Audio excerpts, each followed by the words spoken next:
자, 내전 벌어진 수단 그리고 우리 교민들 위기에 처했죠. 우리 정부가 긴급히 수송기를 보냈습니다. 그리고 구출 작전 성공을 했습니다. 작전명은 바로 프라미스입니다. 제목으로 확인해 보겠습니다. 1174km를 달렸다. 작전명 프라미스 막전 막후. 지금부터 좀 소개해 드리겠습니다. 우선 이 작전이 성공한 뒤에요. 국가안보실 2차장이 좀 브리핑을 해서 잠깐 설명한 게 있는데요. 그 모습부터 확인해 보시죠. 10여일간 수단 내 무력 충돌로 지극히 어려운 여건 속에서도 작전명 프라미스를 성공적으로 수행하여 아무런 피해 없이 철수를 희망하는 우리 국민 28명 전원이 안전하게 위험 지역을 벗어나게 되었습니다. 자, 그럼요. 지도를 좀 소개해 드리겠습니다. 자, 여기 이 수단이거든요.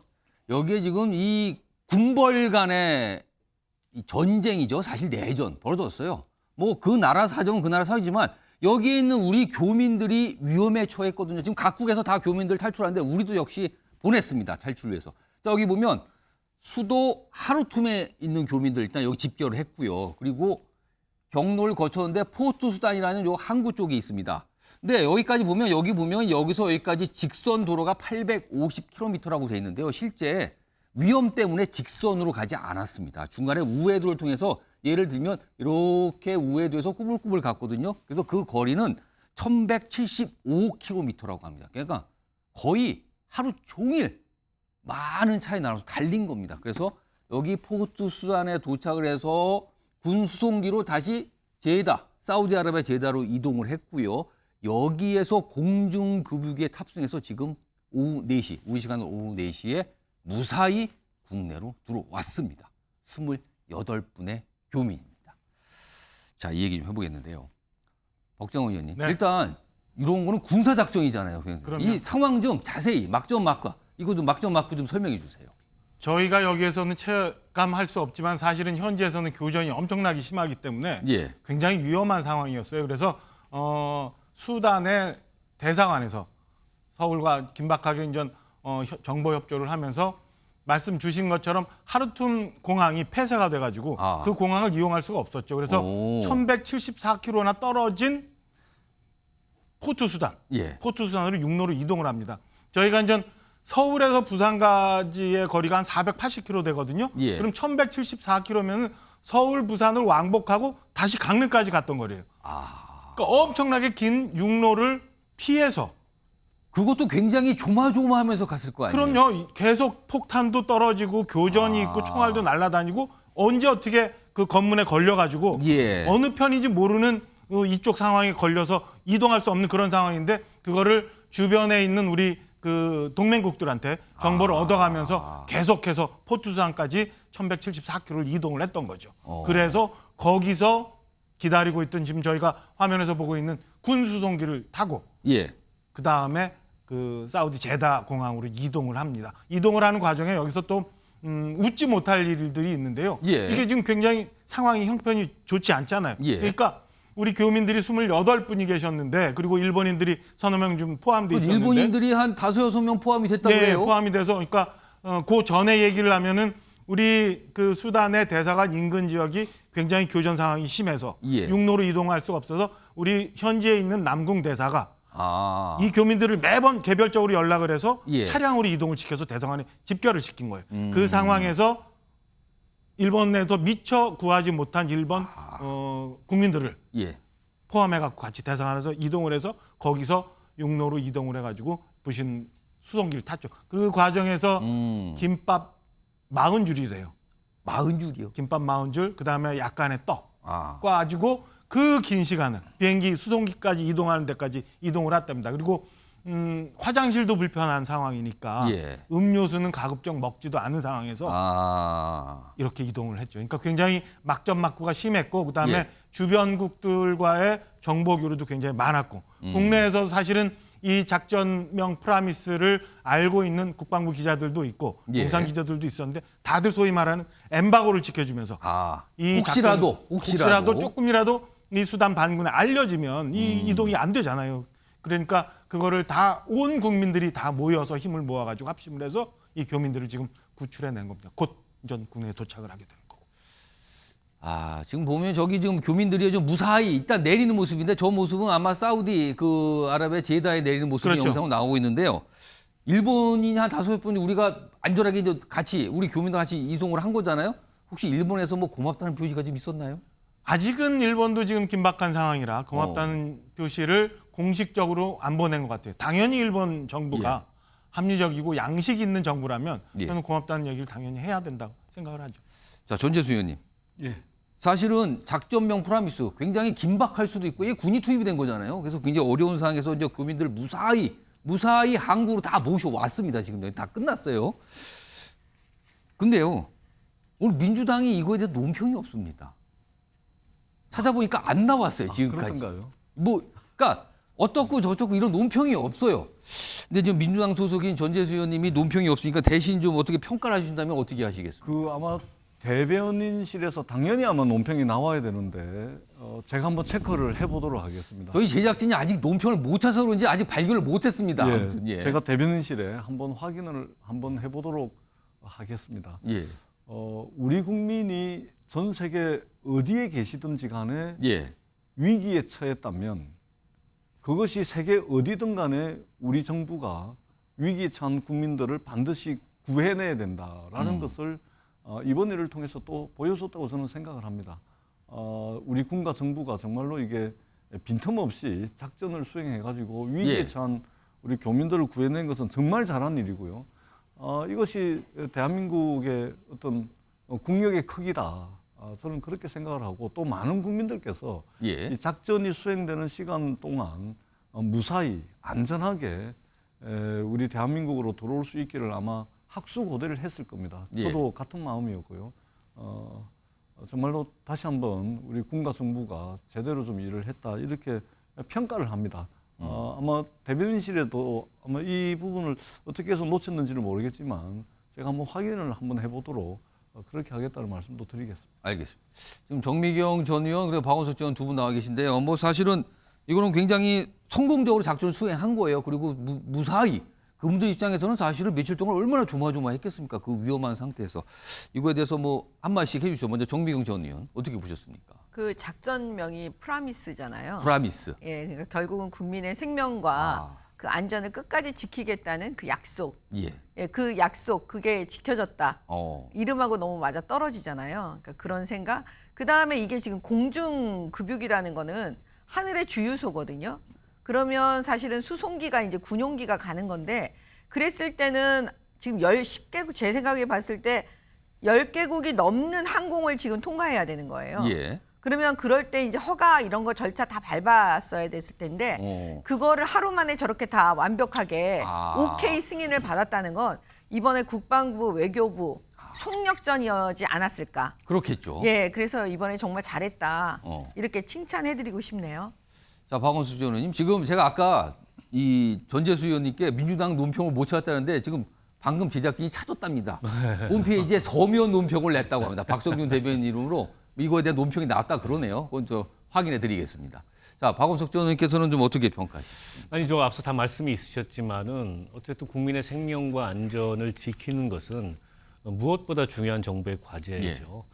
그런 점에서 천만다행이라고 생각하고요. 어쨌든 이 작전 수행 과정에서 뭐 차질 없고 빈틈없이 이게 진행돼서 무사히 다 이제 국내 도착을 하셨기 때문에 예.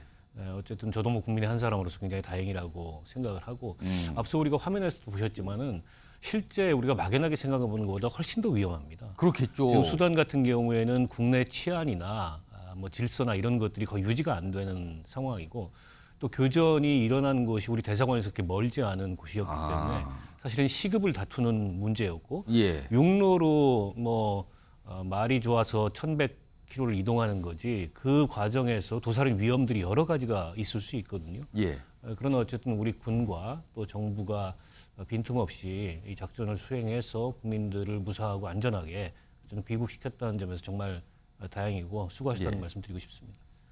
자, 지금 이렇게 무사히 탈출을 시킨 거잖아요. 이 과정에 중동 지역의 우리 우방 국가들이 아주 기묘한 정보들을 제공했다고 합니다. 그러니까 도로 중에서 안전한 도로로 가면 어디에 가야 되고 어디에 위치가 뭐가 있고 어디에 지금 교전상이 어쩌고 이런 아주 굉장히 기묘한 정보를 우리에게 주면서 이 정보를 이용해서 무사히 교민들을 한국으로 모셔왔다는 내용입니다. 자, 첫 번째 이슈 작전명 프라미스 좀 다뤄봤고요. 다음 주제로 좀 넘어가겠습니다. 보시죠. 자, 이번 주제는 제목이 이렇습니다. 억지 용어 대 무조건 비판. 이거 둘 다 한마디로 말씀드리면 다 별로 아닙니까 이거요? 억지 옹호인데 좀 말이 되게 해야 되는데 억지로 했다는 거고, 비판을 하는데 이건 무조건 비판인 거예요. 가려가면서 비판이 아니고. 이게 오늘 동시에 나왔습니다. 정치권에서.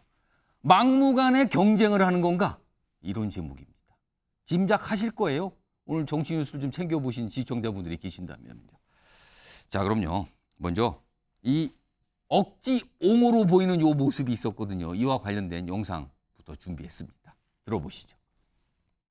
한글 원문에 보면 주어가 빠져 있어요. 그래서 이것으로 인해서 영문에서 해석 영어 번역이 다소 오해의 소지가 있게 번역이 됐지만 그러니까 일본이 무릎 꿇고 용서를 구해야 된다는 생각은 받아들일 수 없다. 그렇게 할 필요가 없다라는 주장을 대한민국의 대통령이 어떻게 할 수 있겠어요? 제일 중요한 게 영어 텍스트가 아니라 한글어 인터뷰 아니겠어요? 그러니까 한글 논점은 그 워싱턴 포스트의 오역이냐 아니면 대통령의 정제되지 못한 발언이냐.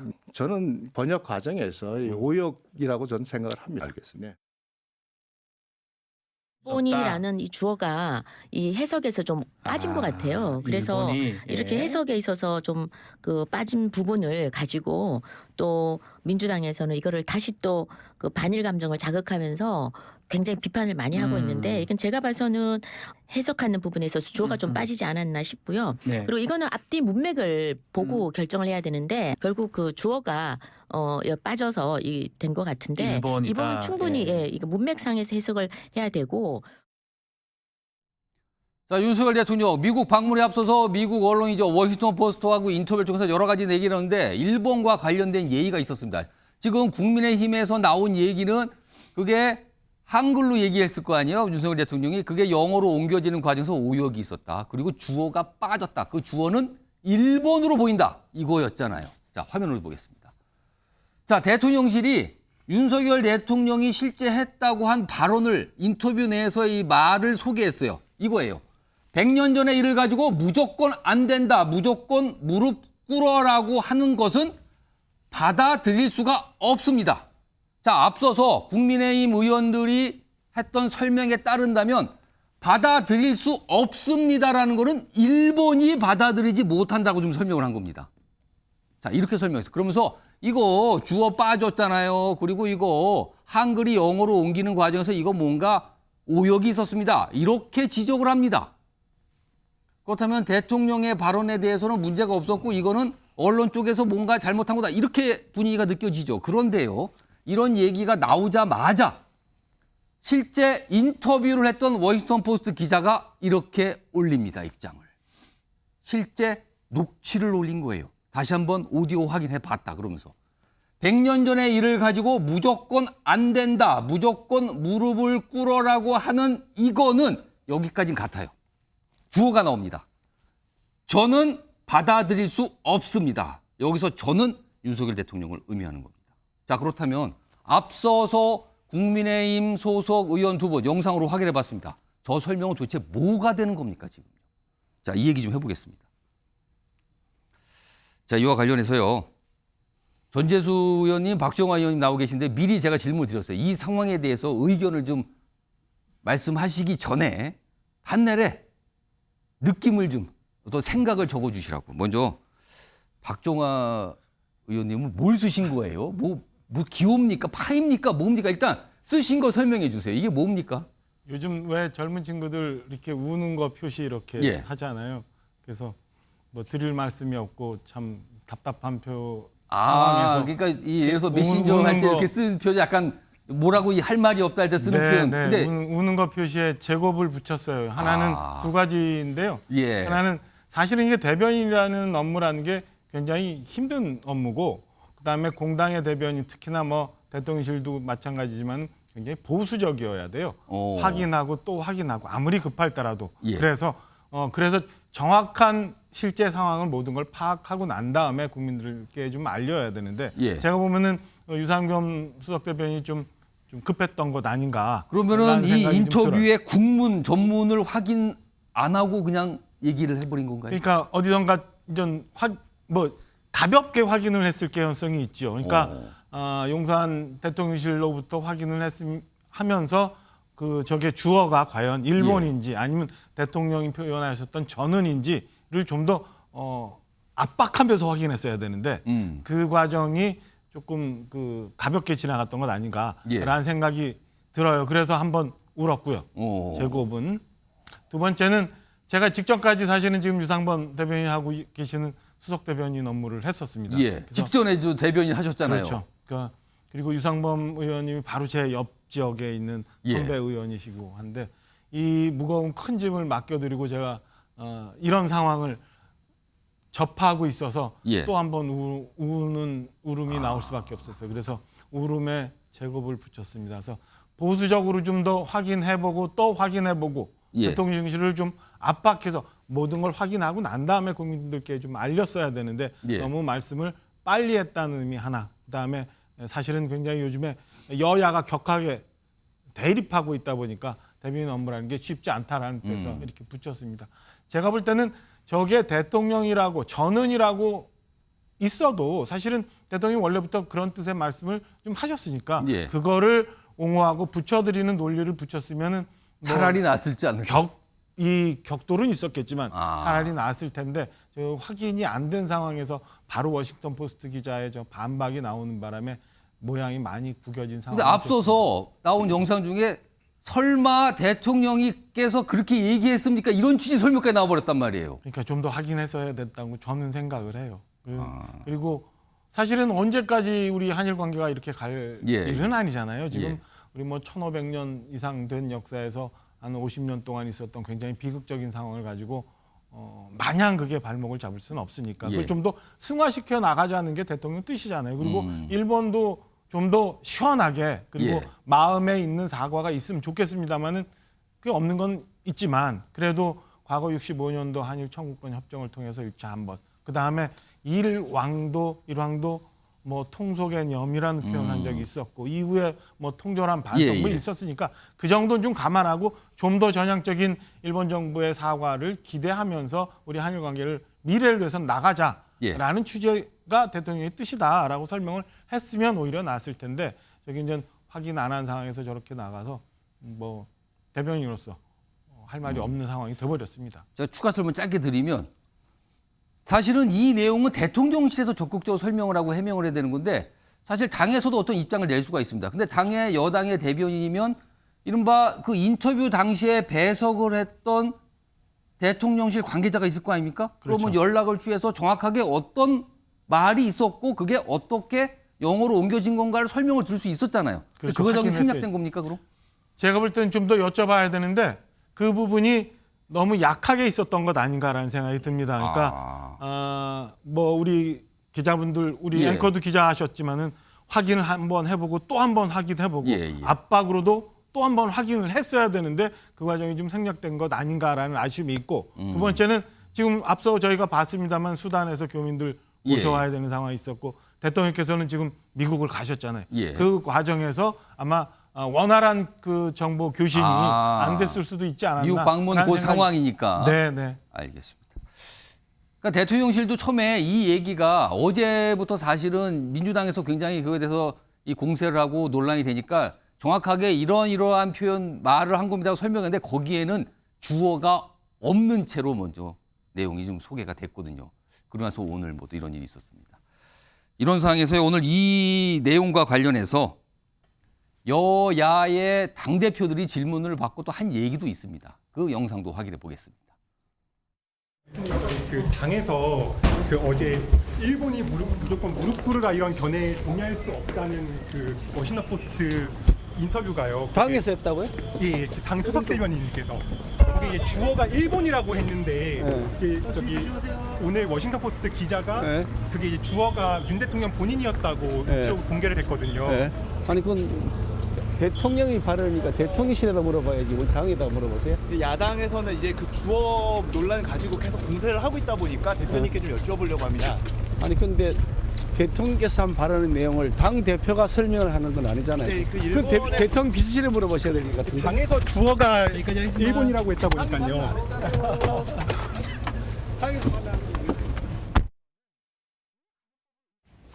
안보 관련해서 당연히 초당적 협력이 있어야 됩니다.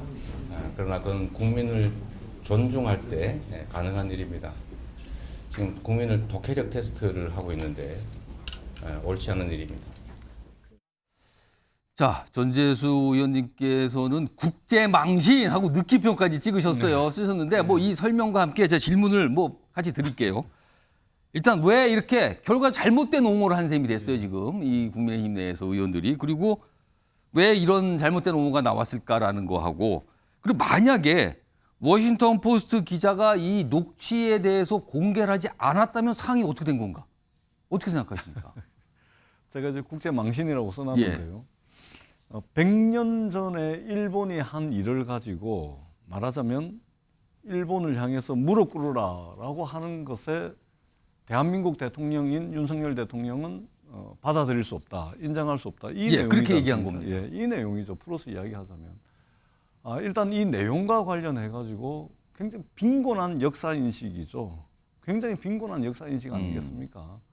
그러니까 일본이 여전히 독도는 자기네 땅이고 강제징용도 없었고 불법적인 한반도 점령을 통한 식민 지배에 대해서 사과도 하지 않고 식민 지배 치하에 조선 사람들을 전쟁터로 끌고 다니고 위안부로 끌고 다니고 탄광으로 끌고 다니고 전쟁 범죄자들을 모셔놓은 야스쿠니 신사 참배하고 국회의원들 내각 90명이 몰려다니면서 뭐 또 총리는 공물까지 바치고 있고 이런 거 아닙니까?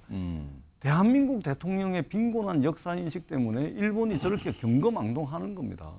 저는 굉장히 절망적이고 참담하다는 말씀을 드리지 않을 수가 없고 이전에 바이든 대통령과 정상회담을 하고 난 뒤에 말하자면 바이든이냐 날리면이냐 이거 가지고 우리나라의 MBC 국내 언론과 말하자면 뭐 싸움을 벌린 적이 있죠. 국내 망신이라고 할 수가 있습니다. 그런데 이번에는 미국의 워싱턴 포스트라고 하는 미국의 저명한 언론사 아니겠습니까? 여기가 또 오역을 했다. 또 이쪽 워싱턴 포스트 탓을 하다가 결국은 인터뷰를 진행했던 담당 기자가 말하자면 원문을 공개를 해버리고 난 뒤에 이게 게임이 끝나버린 겁니다. 국제 망신이죠. 정말 이것을 바라보는 우리 국민들이요. 이 빈곤한 역사 인식은 넘어서서 뭔 문제만 생기면은 언론 탓, 야당 탓, 전 정부 탓을 하더니 이제는 외국 언론 탓까지 하고 있는 겁니다. 이걸 국민들이 어떻게 받아들여야 되는 겁니까? 그리고 이것에 대해서 대응하는 집권 여당의 모습을 한번 보십시오. 뭔가 언론과 야당이 뭔가 비판하고 지적을 하면 그것이 어떻게 됐는지 확인을 해보고 먼저 그러고 난 뒤에 조곤조곤 상세하게 국민들께 설명을 하면 됩니다. 근데 야당과 언론이 비판을 하니까 그냥 대통령 감싸기에 현안이 돼 있는 겁니다. 사실은 하나도 안 중요하고 일단 감싸고 보자.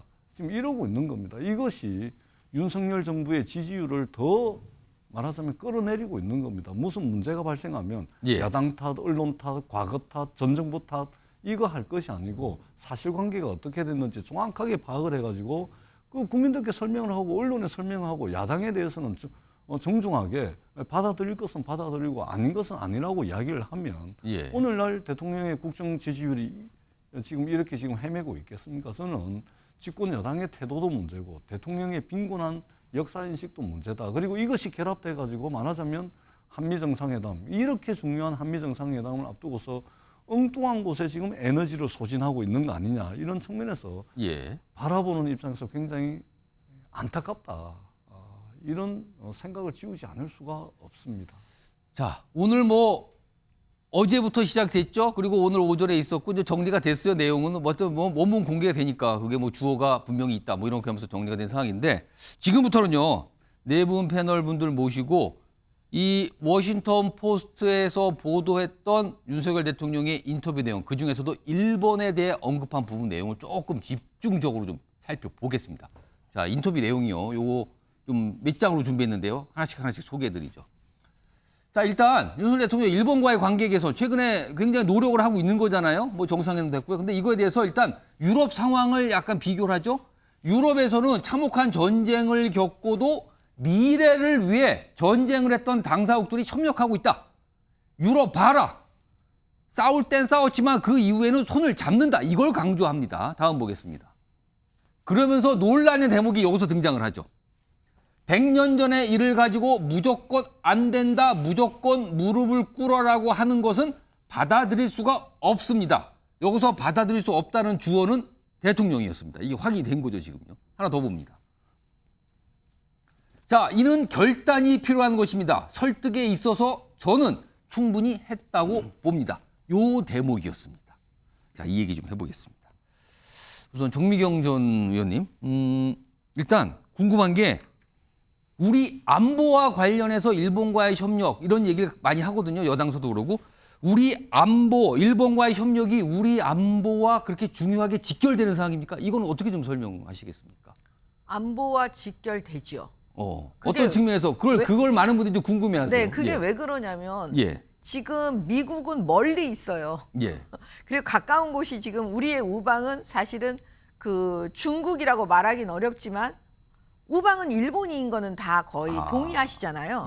그럼 생각해 보세요. 지금 그 후방사 기지라고 하는데 유엔 기지요. 그럼 사실은 미군 기지예요. 미군 기지가 지금 어디 있어요?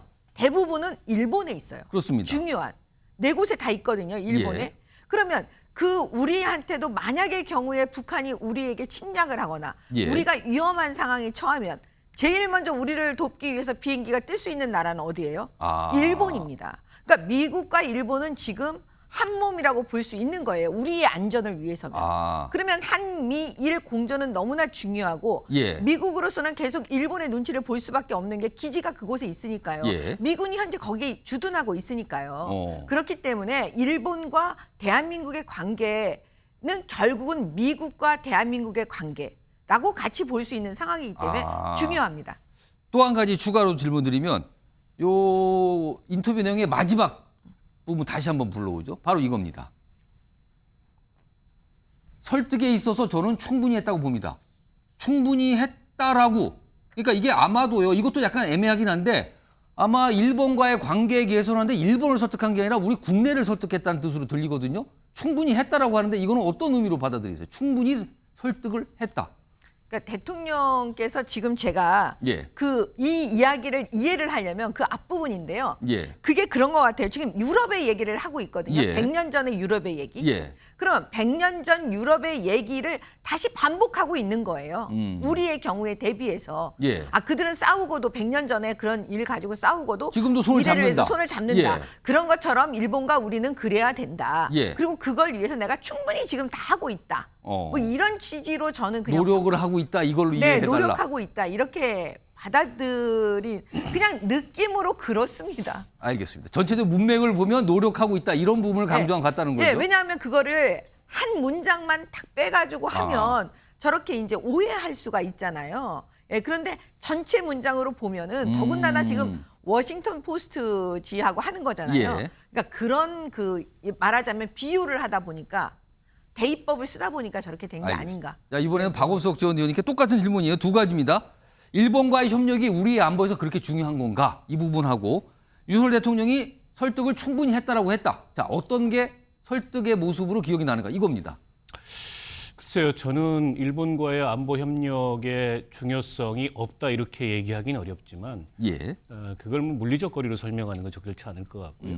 이를테면 전시작전권이 우리가 없습니다.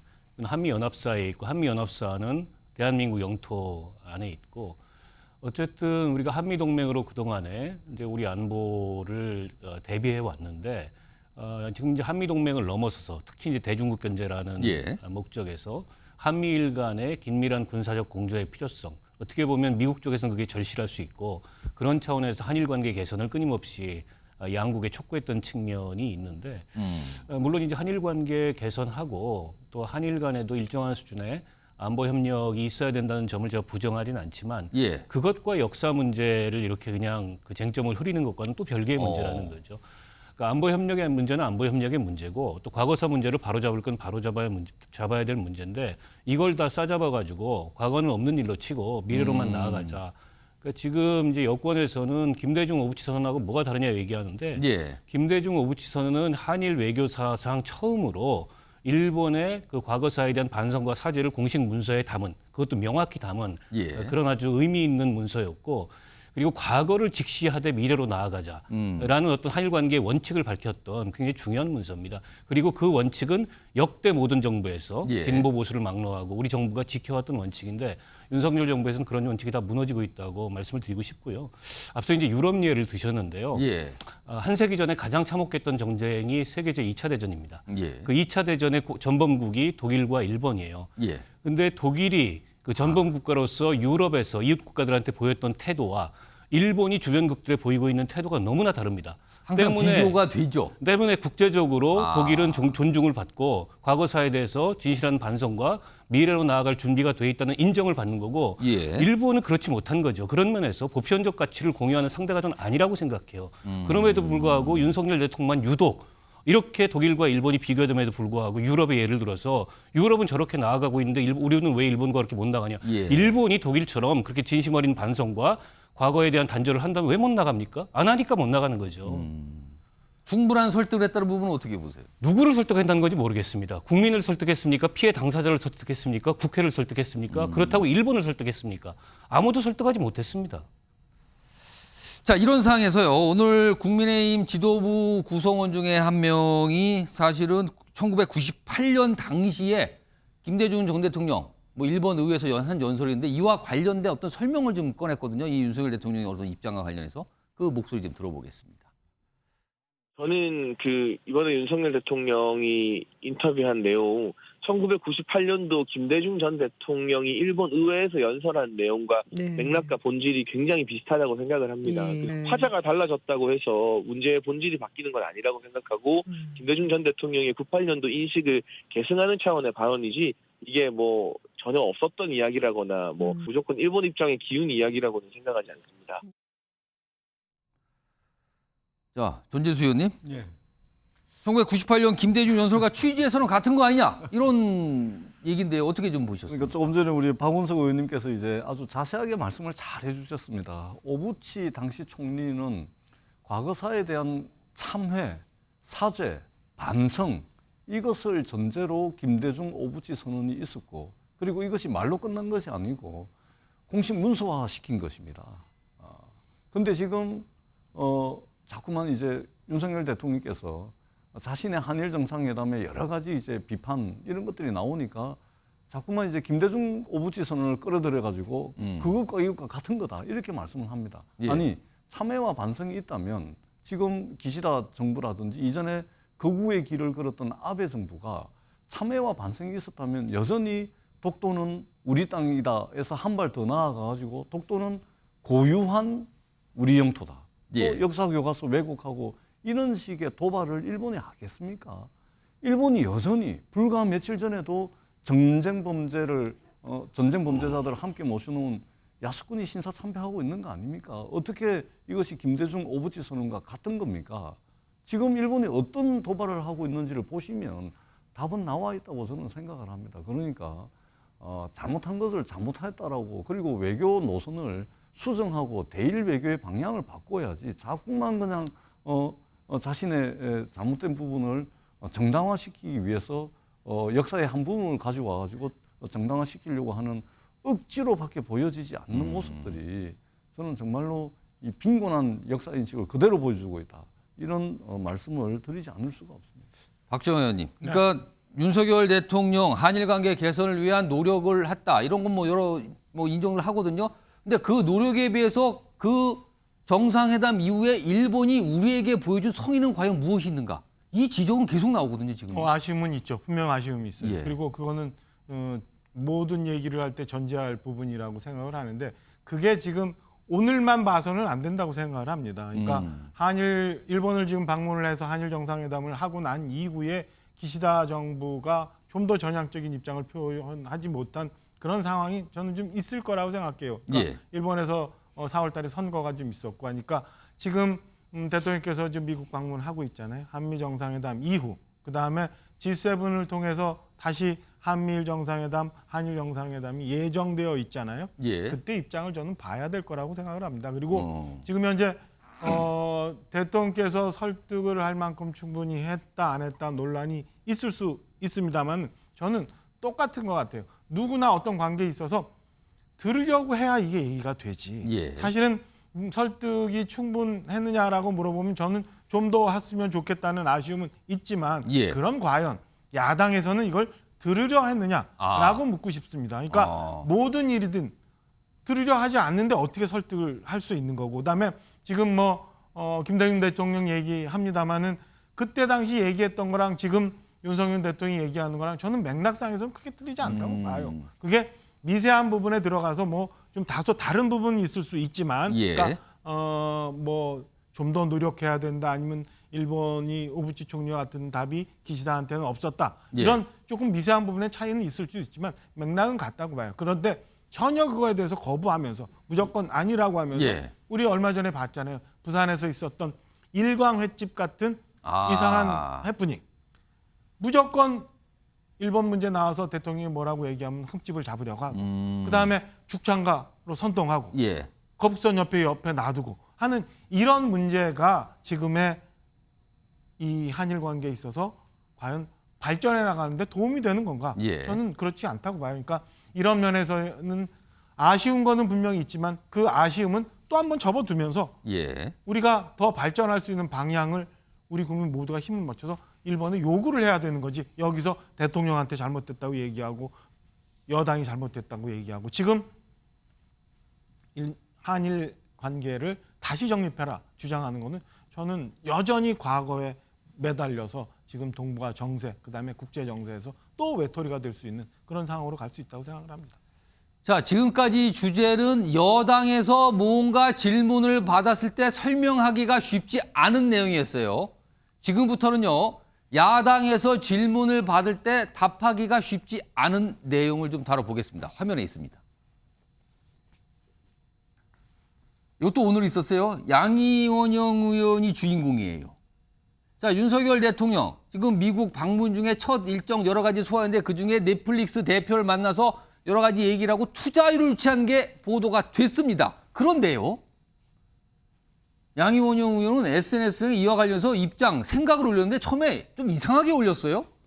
윤 대통령 넷플릭스에 약 3조 3천억 원 투자한다 해. 왜 투자를 하죠? 그러면서 막 비판을 합니다. 왜 거기다 투자를 하냐고. 많은 분들이 이걸 보고 어리둥절했어요. 가만있어 봐. 투자를 어디서 하는데 왜 이렇게 썼지? 거꾸로 얘기한 거예요. 거꾸로. 투자를 하는 방향이. 그러자 이제 본인이 파악을 했죠. 삭제가 됐다가 다시 올립니다. 그러더니 넷플릭스가 우리나라에 4년간 투자하겠다고 했다. 오해했는데 다시 확인했다. 그러면서 뭐 얘기를 해요. 그러면서도 이미 뭐 넷플릭스가 다 정해놓은 거 뭐 그냥 얘기만 한 거 아니냐? 뭐 사진만 찍으러 간 거 아니냐? 또 이렇게 비판을 합니다. 근데 이미 늦었어요.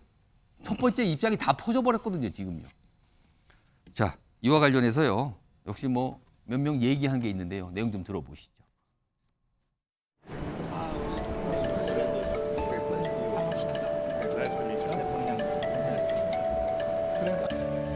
찍겠습니다. 촬영하겠습니다. 하나, 둘.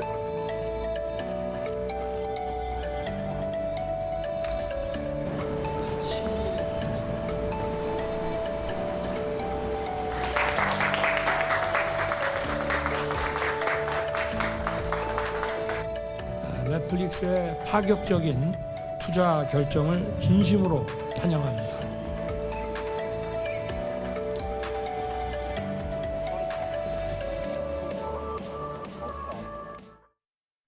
비상식적인 관점으로 세상을 바라보며 기본적인 언론 보도마저 거꾸로 읽고 가짜 뉴스를 사실인 것처럼 당당히 주장하더니 반성과 사과는커녕 도리어 황당한 개변까지 가져오는 양이원영 의원을 보면서 국민들은 대한민국 제1야당 국회의원의 수준이 이것밖에 안 되는가라는 한탄을 하실 수밖에 없습니다. 자, 이와 관련해서요, 정미경 전 의원, 박원석 전 의원께 이 한날의 의견을 좀 써주시라고 했습니다. 먼저 정미경 전 의원께서는 김남국 의원 이모 발언 이렇게 쓰셨는데 뭐 설명해 주시고요. 도대체 양이원영 의원은 처음에 이 내용을 기사 제목만 본 걸까요? 아니면 보고 싶은 대로 본 걸까요? 아니면 어떤 생각이었을까요? 이거 좀 추정 좀 해주세요. 잘 모르겠어요. 근데 보고 싶은 대로 그냥 봤을 것 같아요. 그러니까 어떻게든지 공격해야 된다는 게 이제 몸에 너무 배어 있고 그 생각만 하다 보니까 예. 꼬투리만 이제 잡히면 아 이거 공격해야지 하다 보니까 제대로 사실관계를 확인하지 못하는. 그래서 사실관계가 단순히 하나 틀린 게 아니라 아예 방향이 네. 바뀌어 버렸어요 지금요. 네. 그러니까 이제 더 황당한 건데 이게 그 김남국 의원이 예. 그 다 아시겠지만 이제 한동훈 장관을 향해서 공격할 때 저 청문회 때 나온 청문회 거죠? 때 예. 사실은요 한동훈 장관 청문회는 민주당으로서는 어마어마한 전쟁터였을 거예요.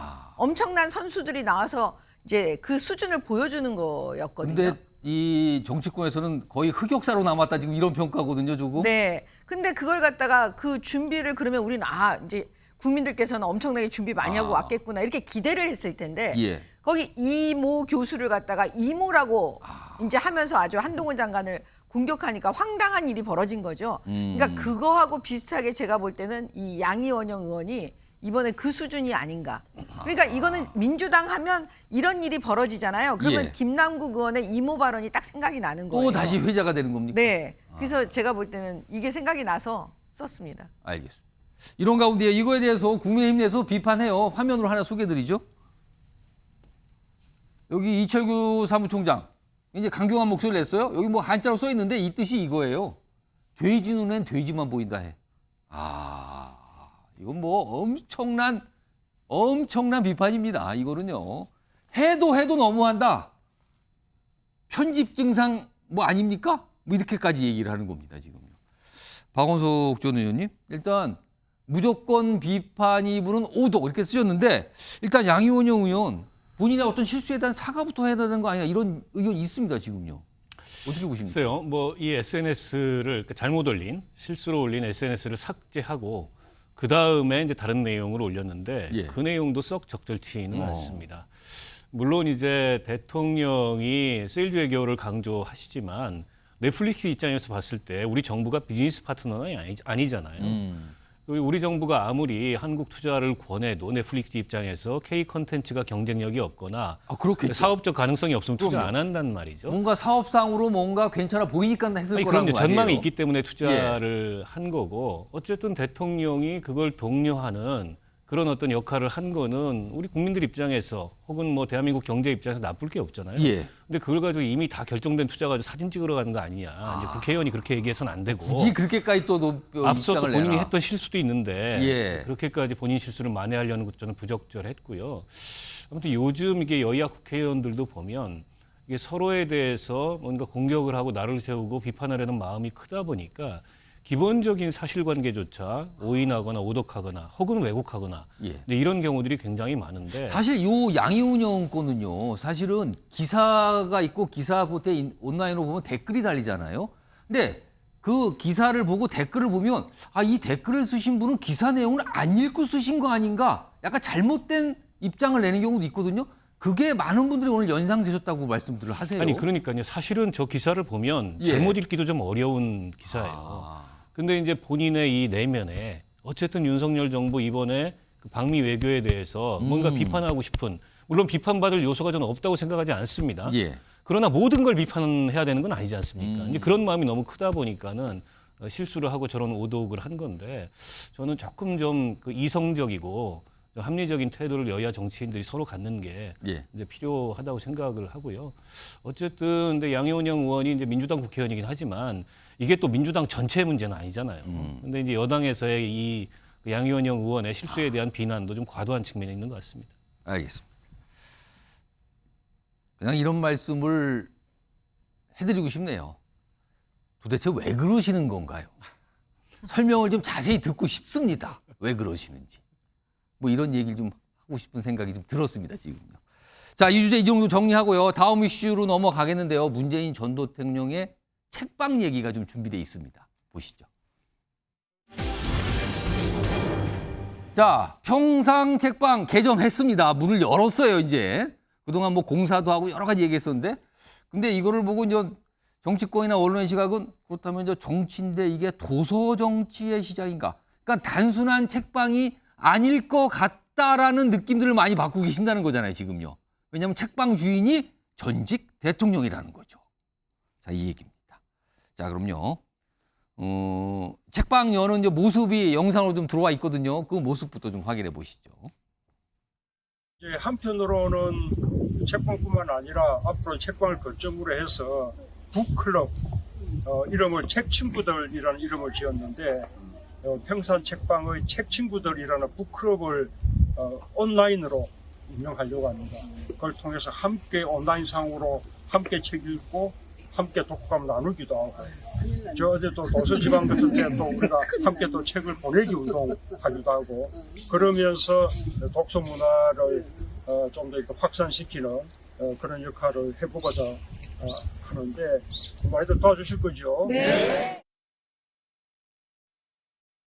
자, 뭐 사진도 나오고 있는데 이제 박원석 전 의원님 이게 정말 문재인 전 대통령 입장에서 진짜 이게 책을 소개하고 뭐 이런 거다. 그러니까 조용한 책방이 되길 원한다. 뭐 이런 입장을 그동안 냈는데 정말로 조용한 책방에 머물까 아니면 이른바 친문 정치인들 또는 뭐 아무튼 어떤 이 정치인들의 집결소가 돼서 또 전원이 나오고 뭐가 나오고 이럴까 이겁니다. 어떻게 전망하세요, 이 상황? 아니 전직 대통령이 책방을 내셨는데 그 책방이 어떻게 조용하기만 하겠습니까? 여러 의미로 정치적 해석도 따를 거고 예. 또 정치적인 어떤 의도를 가지고 거기를 오가는 사람들도 있을 텐데 그렇다고 해서 뭐 문재인 대통령이 책방을 근거지로 도서 정치에 나선다, 책방 정치에 나선다 이건 또 과도한 해석인 것 같고 일각에서는 내년 총선에 이른바 이제 친문 세력의 공천을 지키기 위해서 문재인 대통령이 거점을 마련했다. 뭐 이런 해석까지 지금 여권에서 나오는데 제가 보기엔 다 과도한 해석이고요. 예. 어쨌든 전직 대통령으로서 그동안에 보면 퇴임 이후에 뭔가 이게 평온한 일상을 사신 전직 대통령이 없어요. 그러니까 어떻게 보면 문재인 대통령 전 대통령 같은 경우에도 일종의 이제 지금 이제 실험 기간에 들어가시는 거죠. 그러나 전직 대통령이라고 해서 아무것도 안 하고 그러면 숨만 쉬라. 그럴 수도 없는 거 아닙니까? 그리고 이제 문재인 대통령이 저 책방을 여는데 재단법인으로 등록을 해서 여셨더라고요. 예. 그러니까 재단법인이 영리 활동을 할 수가 없습니다. 예. 그러니까 어떤 사익을 취할 수가 없어요. 그래서 공익을 목적으로 워낙 책에 관심이 많으셨기 때문에 그런 본인의 관심의 연장선에서 뭔가 이제 국민들하고 또 이웃들하고 지역사회하고 나눌 수 있는 그런 일을 해보고 싶다. 여기서 이제 출발을 한 것 같은데 정치적 해석이야 다양하게 따를 거고 또 그 정치적 해석에 대해서 적절한 어떤 선을 문재인 전 대통령이 지키지 않겠습니까? 저는 그럴 거라고 봅니다. 여기 사진 좀 하나 소개해드리죠. 이 책방 내부 모습인데요. 그 책 칸들이 있어요. 책을 소개하고 있는 그 책 모습인데 여기 보면 눈길 잡는 게 이거예요. 문재인 전 대통령 저서 코너가 따로 있습니다. 여기 보시면 문재인 전 대통령이 직접 쓴 책 아니면 문재인 전 대통령이 등장하는 다룬 책 뭐 이런 건데 본인과 관련된 책창을 굉장히 좀 규모가 좀 있게 따로 다루고 있어요. 이것도 눈길을 잡고요. 정미경 전 의원님 일단 요 내용 좀 어떻게 보셨는지 하고 요 사진 그리고 동시에 국민의힘 내에서 사실은 문재인 전 대통령 책방 내는 것은 비판적 입장을 내시는 분이 많은데 오늘 그런 분 중에 한 분이 이런 얘기를 했어요. 향후에 이 평산 책방에서 김대동 씨가 강연을 하고 조국 전 장관이 북 콘서트를 할 것이라는 예언을 했습니다. 어떤 분이. 이거 어떻게 보시는지요? 아니 이제 보통 이제 뭐 그 전직 대통령이 그 책방을 연다 그러면 그게 무슨 돈을 벌려고 책방을 여는 거는 아니시잖아요. 그러겠죠. 예, 아까 뭐 재단법인 뭐 만드셨다고 하는 거 법인 보니까 형태로 재단 법인 형태로 했다는 그래요. 거는 내가 돈을 벌려고 책방하는 건 아니다 뭐 이렇게 지금 말씀하시는 것 같은데 그러면 그게 아니면 책방을 열고 뭐 본인의 문재인의 책 코너 해가지고 막 이렇게 하는 거 이런 걸 보았을 때는 결국은 정치판을 그냥 만드시는 거잖아요. 아예 대놓고 공식적으로 그 허가를 받겠다 나 정치하는데 저는 이 책방이 인허가 되는 그 순간에 결과적으로는 그 정치판 만드신 거라고 봐요. 그러면 민주당의 의원들이 여기를 가만 놔두겠습니까? 계속 갈 테고 갈 때마다 언론에 날 거고요. 그다음에 저 안에서 책을 저는 판매하는 게 목적이 아닐 거 아니에요. 예. 그러면 사람들이 모여갖고 뭘 하겠어요?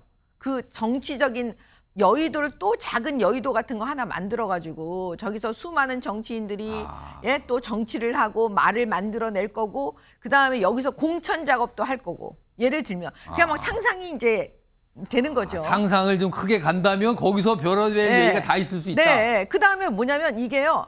지금 보면은 경남이 있잖아요. 예. 국민의힘으로서는 그 영남 지역의 그 총선의 선거 운동에 있어서 문재인 대통령께서 저렇게 활동을 하고 정치를 해버리면 결국 총선에 영향을 미칠까요? 안 미칠까요? 당연히 미칩니다. 예, 영남권에 지금 앞으로 총선 전략에 있어서 국민의힘은 저 부분도 고려해서 저는 해야 된다고 보거든요. 그러니까 제가 볼 때는 그냥 이게 단순히 그냥 뭐 비판하고 비난하고 아니면 뭐 그런 문제가 아니고 국민의힘은 이제 준비를 해야 되는 그 시작을 알리는 저는 그런 대목이라고 그러면 저 봐요. 평상 책방이 정미경 전 의원님 분석대로라면은 경남 지역의 민주당과 관련된 거점일 수 있다 이렇게 보시는 겁니까 지금? 네네. 당연히 거점이 될 수밖에 없습니다. 그러면 옆에서 지금 듣고 계신 전재수 의원님께 질문을 안 드릴 수가 없어요. 지금요. 거점까지 될 수 있다라고 보셨는데 혹시 전재수 의원님은 저 책방 지금 가실 계획을 자꾸 계세요? 방문할 계획을? 네, 저도 한번 가봐야죠. 당연히 가시죠. 당연히 간다. 근데 조금 전에 이제 우리 거점이 될 것 같다 그랬거든요, 지금. 정미경 의원께서 말씀하실 동안 저는 옆에서 그냥 싱긋이 웃고 있었는데 전혀 가능한 이야기가 아닙니다. 다시 한번 말씀을 드리지만 문재인 전 대통령께서 잊혀진 삶을 말씀을 하셨을 때는 정치권, 여의도 정치권으로부터 잊혀진 존재, 잊혀진 삶을 이야기했던 겁니다. 자연인으로서 잊혀질래야 잊혀질 수가 없는 것이죠. 존재하는 한 잊혀질 수 없는 것이죠. 그렇게 말씀을 드렸던 것은 정치권으로부터 자유롭고 정치권으로부터 소환되지 않고 그리고 현실 정치에 발언하지 않고 메시지 내지 않고 그런 측면에서 정치권으로부터 잊혀진 삶을 말씀을 하셨다라는 말씀을 다시 한번 드리고요.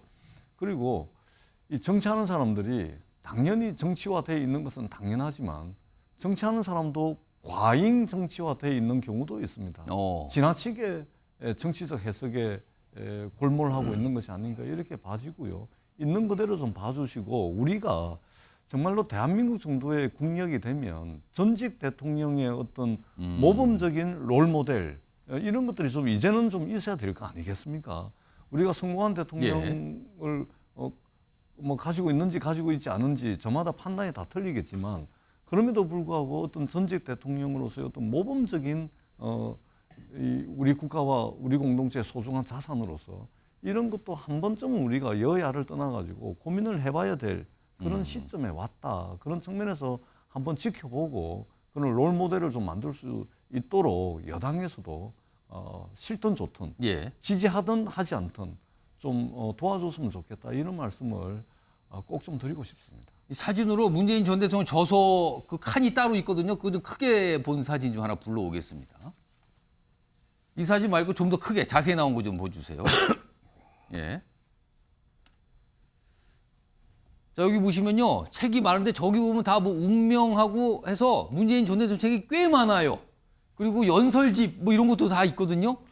그래서 저기 보면 문재인 전 대통령 관련 책은 저길 가야 다 한꺼번에 다 살 수 있다. 뭐 이런 얘기도 나올 것 같기도 한데 지금 꽤 많은 저 코너가 있고요. 이런 가운데 김경수 전 경남지사 오늘 뭐 언론을 좀 만나서 얘기한 게 있어요. 뭐 영국으로 떠난다 그러죠. 오늘 영상이 좀 들어와 있는데요. 그 모습부터 좀 먼저 확인해 보겠습니다. 저기 문재인 전 대통령 평상 책방 개정한다는 오해 혹시 가실 생각이 있으신지 아니면 좀 아니요 그저께 뵙고 왔습니다. 그래서 인사드리고 왔고요. 저는 뭐 개인적으로 책방을 오늘 개소식을 한다는 걸 뒤에 알아가지고 오늘 그 길 제가 가기는 좀 어려울 것 같습니다. 아마 이제 문재인 대통령님께는 뵙고 1년 정도 외국을 다녀오게 될 것 같다고 인사를 드렸었고요. 대통령께서도 격려를 해주시고 인사를 드리고 왔습니다. 어떤 격려를 받으셨어요? 사적인 만남이라. 전재수 의원님, 최근에 김경수 전 지사 좀 만나보셨나요? 최근에는 못 봤고요. 얼마 전에 여러 사람들이 같이 보는 곳에서 한번 봤는데 사실은 국내에서 이게 뭔가를 도모할 수 있는 처지도 아니고 그렇기 때문에 한 1년 정도 이제 공부도 좀 하고 영국으로 가서 이제 공부를 하는 계획인가 보네요. 그렇습니다. 예. 있는 그대로 그냥 봐주시면 될 것 같습니다. 그래서 또 책방 관련 질문 나와서 뭐 당장 못 가고 뭐 떠나기 전에 인사드렸다 뭐 이런 정도 설명이 좀 있었어요. 오늘도 약간 좀 그래서 영상으로 들어와 있어서 주목을 좀 받았습니다. 자, 이런 가운데요. 송영길 전 대표 얘기 좀 민주당 얘기가 나왔으니까 좀 해보죠. 여기 화면으로 좀 보겠습니다. 오늘 몇 가지 좀 송영길 전 대표와 관련된 일들이 있었거든요. 여기 보면 출국 금지 조치가 됐어요. 그럼 이제 피의자 전환이 된 거죠. 그리고 뭐 고발도 좀 있었고요. 이렇게 됐습니다. 그리고 송영길 전 대표 측에서는 검찰에서 아직 뭐 부르거나 그러진 않았거든요. 근데 빨리 나 조사받고 싶다. 그냥 자발적으로 가서 조사받겠다. 그럼 날짜도 뭐 구체적으로 뭐 26일, 뭐 27일, 뭐 28일 뭐 이렇게 조만간 가겠다. 근데 이게 검찰 측에서 안 부르는데 나 조사해 주세요라고 가면 이 검찰 측이 어떻게 되는지 모르겠어요. 아무튼 뭐 그런 입장까지 지금 나온 상황입니다. 자, 그런데요. 사실 송영길 전 대표 뭐 구체적으로 말씀을 드리면 이른바 전당대회 돈봉투 의혹 사건으로 민주당 굉장히 난처한 상황에 빠져 있거든요. 그런데 이와 관련해서요. 민주당 내부 지도부 차원에서는 약간 뭐랄까요? 시선을 돌리는 걸까요? 약간 그런 모습이 보이고요. 이거에 대한 비판 역시 민주당 내에서 나오고 있습니다. 그 모습 확인해 보겠습니다. 만나실 계획 있으신가요? 혹시 윤건태 이성만 의원도 출당 내지 탈당 조치해야 된다고 생각하시나요? 이번 기자회견 좀 어떻게 보셨나요? 김연아 의원은 어떻게 돼가고 있어요? 몰라요? 만나실 계획이 아예 없으신가요? 당 차원에서 사실 조치가 아예 없으신가요? 송 전 대표가 출국 금지 조치됐는데 여기에 대해서 좀 어떻게 보세요? 우리 박순자 의원 수사는 어떻게 돼갑니까? 관심이 없으신가 보군요. 김기현 당대표가 더불어민주당에서 이런저런 이야기를 하는데요. 스스로를 되돌아보기 바라겠습니다. 김연아 의원인가요? 고양시에서 공천을 미끼로 돈 봉투가 주고 갔다라고 하는 보도가 나오고 있습니다. 그리고 돈을 요구하는 내용이 녹음이 된 녹취가 있다고 한다고 합니다. 경찰이 수사를 했고 조만간 검찰로 보낸다고 하는데 아무래도 이상합니다. 왜 이런 내용이 1년 전부터 있었는데 이 녹취는 언론에 보도가 안 되는 거죠? 정치권의 이제 오랜 그 병폐라고 하는 것 중에 하나가 프레임 전쟁이거든요. 프레임 전쟁. 네, 그래서 이쪽 우리의 잘못을 덮기 위해서 예를 들어 가지고 저쪽에 잘못을 들춰내고 이 프레임을 계속 이제 갖다가 붙이는 거죠. 그렇게 해가지고 사실 그것이 굉장히 오래된 정치권의 관행입니다. 박정화 의원님, 글쎄요. 김연아 전 의원, 뭐 박순현 전 의원 얘기, 이재명 대표가 있고요. 뭐 서영규 의원도 얘기 꺼냈고요. 뭔가요? 지금 이 당의 이 돈봉투 의혹 사건에 대해서 굉장히 비판을 받고 어려운 상황에 시선 돌리기일까요? 이거 어떻게 좀 읽으셨습니까? 뭐 지금 두 건이나 저렇게 얘기하니까 시선 돌리기가 딱 맞죠. 그러니까 근데 제가 볼 때는 그래요. 이게 순간 속일 수는 있어도 오랫동안 속일 수는 없어요. 그리고 이재명 대표 그다음에 일부의 민주당 의원님들 하시는 정신 승리 그건 참 대단하다는 생각이 듭니다. 자, 따져보세요. 이게 그 당내 전당대회에서 돈 봉투가 왔다 갔다 이 옛날로 치면은 막걸리통 사주고 한 통 사주고 두 통 사주고 고무신 한 짝 두 짝 얘기 나온 거랑 똑같잖아요. 60년대 70년대 있었던 일들이 근자 최근에 민주당 내에서 있었던 거예요. 그것도 의원들의 녹취가 다 나오고 뭐 심지어는 액수까지 다 나오는 이 상황을 두고도 아무 말도 못하는 당대표. 그 상황이 민주당 현실인 거고요. 이 상황을 두고도 정치적 제스처로 검찰 나 부르면 갈게 빨리 부르세요라고 하면서 또 넘어가려고 하는 이 586 정치인들의 민낯 이런 것들이 저는 여러 가지 얘기들이 좀 주마등처럼 지나갑니다. 그래서 좀 더 양식적으로 그다음에 우리나라 국민들이 지금까지 고생하면서 대한민국을 이끌어왔던 이 민주적 절차들을 좀 되돌아보고 다시 좀 만들어주는 노력을 좀 해주셨으면 하는 생각이 들고요. 하나하나 사실적으로만 이게 이 상대당이 떠넘기려고 하는 프레임이라고 하는 거 보면 지금 좀 전에 저희가 서영교 의원님이 무슨 김연아 전 의원 관련해서 얘기하잖아요. 공천 미끼, 돈 봉투 이거는 사실은 이 보도를 한 모 인터넷 매체에서 나오지 않은 얘기예요. 이거는 운영 경비 그다음에 무슨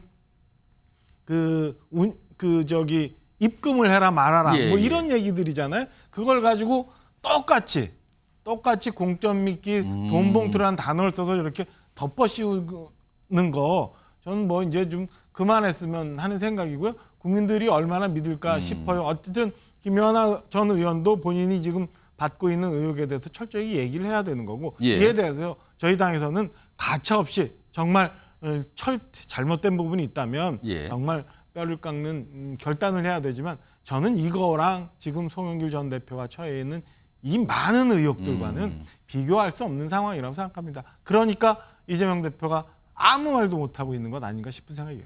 지금 민주당 내에서 나온 이 반응에 대해서 정의당이 뭐 입장을 좀 냈어요. 여기 화면에 잠깐 있었는데 불러오죠.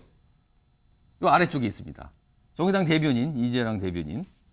나만 더럽냐? 쟤도 더럽다는 거냐? 서로 얼마나 낡고 후졌는지 경쟁하는 겁니까, 지금?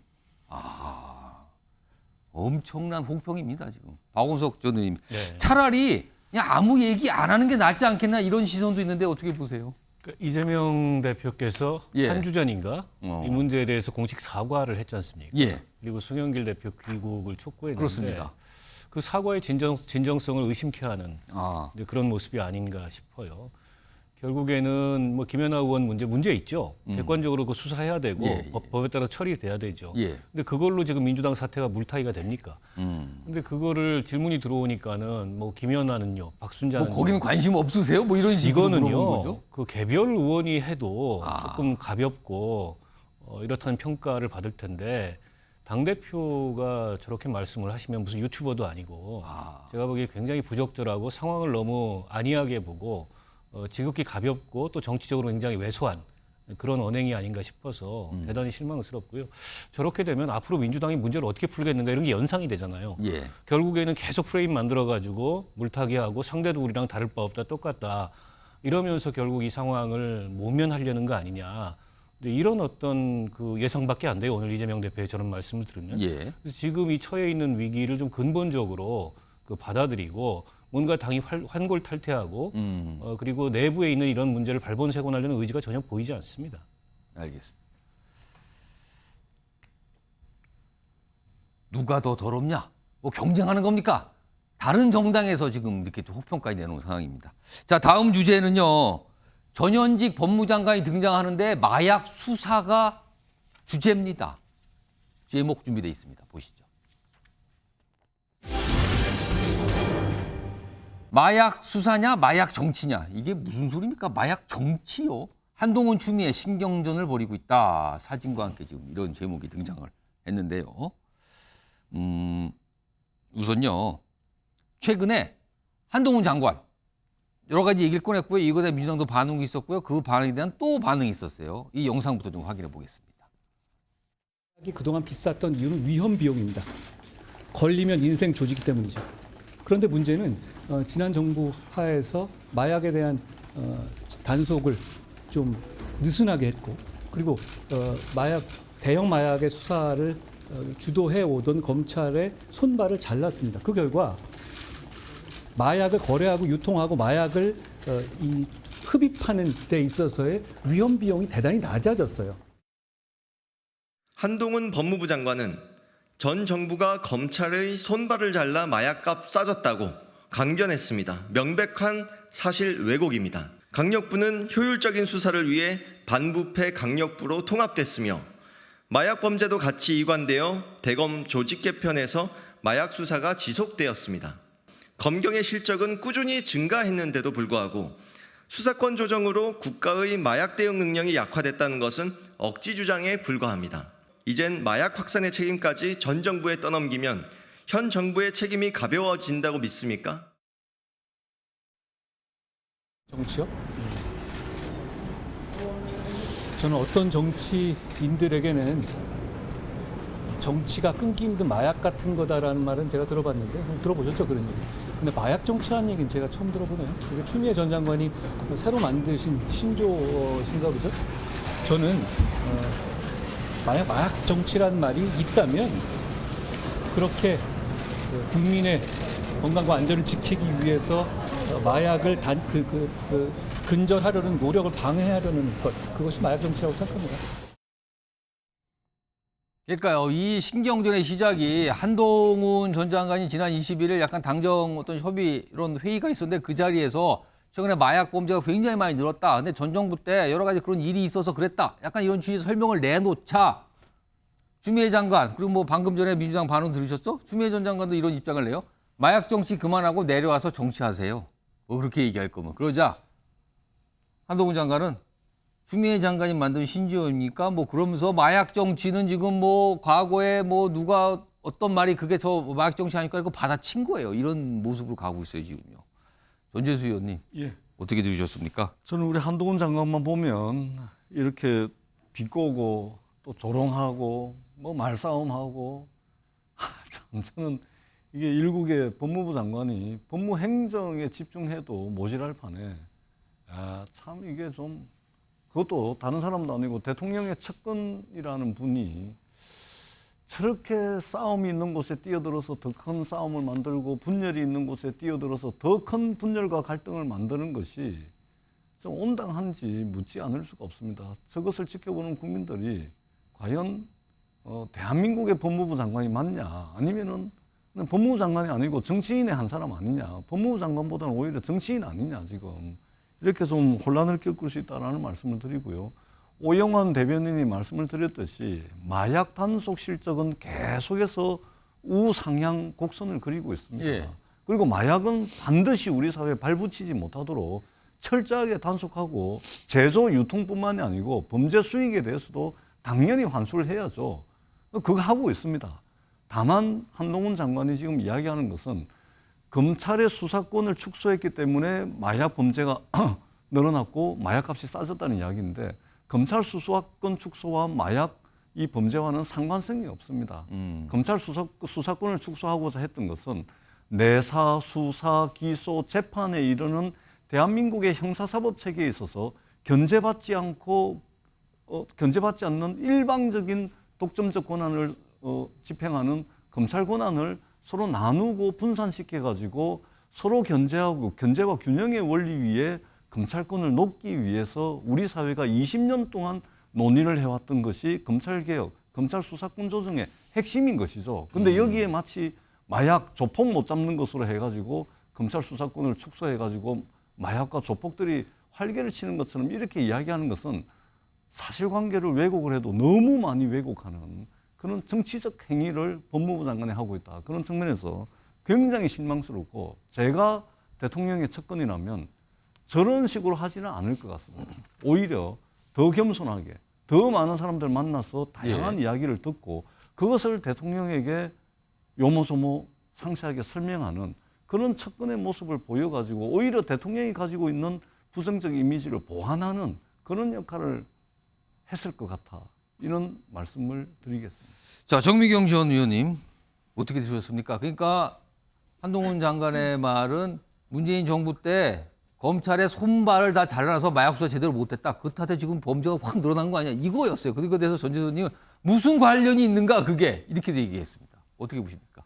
그 이제 검사를 해봤던 사람들은요. 예. 그 자긍심 중에 하나가 뭐냐면 대한민국이 마약 청정국이라는 거, 그러니까 마약을 언제든지 근절할 수 있다라는 거, 라는 이 자신감이 있었습니다. 언제든지 우리가 이른바 컨트롤할 수 있다. 그거 그렇죠. 예. 근데 전 세계에서 통계적으로 보면 그게 대한민국이 거의 1등 국가라는 정말 우리는 안전하다. 마약으로부터. 이런 자부심이 있었거든요. 그리고 그것을 향해서 국민에게 기여하고 있다 우리가. 이렇게 생각을 했을 거예요. 저를 포함해서 그랬었습니다. 과거에. 예. 정미경 전 의원님도 검사 출신이시니까요. 네. 근데 이제 문재인 정권 5년을 거치면서 정말 제가 이상한 게 있는 거예요. 정말 질문하고 싶어서요. 저는 문재인 대통령 앞에 계시면은 왜 마약 부분에 대해서 왜 이걸 이렇게 없앴냐고 풀어줬냐고 마약 수사하는 그 부처를. 그러니까 무슨 말이냐면요. 마약은 아무나 수사할 수가 없어요. 검사라고 그냥 나 마약 수사해야지 이렇게 되는 게 아니에요. 오랜 기간 전문으로 마약 수사를 계속 시켜야 되는 거예요. 그래서 인재를 키워야 돼요. 근데 그 시스템을 붕괴시킨 게 문재인 정권 5년입니다. 그게 왜 그러냐면 2018년도에 그 마약과를 왜 통폐합을 시키면서요. 통폐합을 한다는 거는 결국은 마약 전문팀을 없애는 방법이거든요. 그런 식으로 해갖고 결국은 검경 수사권 조정에서 검찰의 마약 수사를 거의 하지 못하도록 만들었거든요. 예. 그럼 무슨 일이 벌어지냐면 예산을 안 주겠다는 거거든요. 그러면 돈도 없지요. 그다음에 인재를 계속 키워줘야 되는데 그래서 계속 바꿔버리고 그다음에 축소하고 폐지해버리니까 사람도 없는 거예요. 그래서 제가 볼 때는 지금 이제 우리는 위험한 마약으로부터 위험한 나라가 되어가고 있고요. 지금 한동훈 장관을 저는 그 부분은 정말 100% 지지하는 게 뭐냐면 지금도 늦지 않았습니다. 지금 빨리 우리 돌아갈 수 있어요. 예. 그렇기 때문에 다시 그 마약 수사하는 전문 인력을 계속 그 배출할 수 있도록 돈을 줘야 됩니다. 예산을.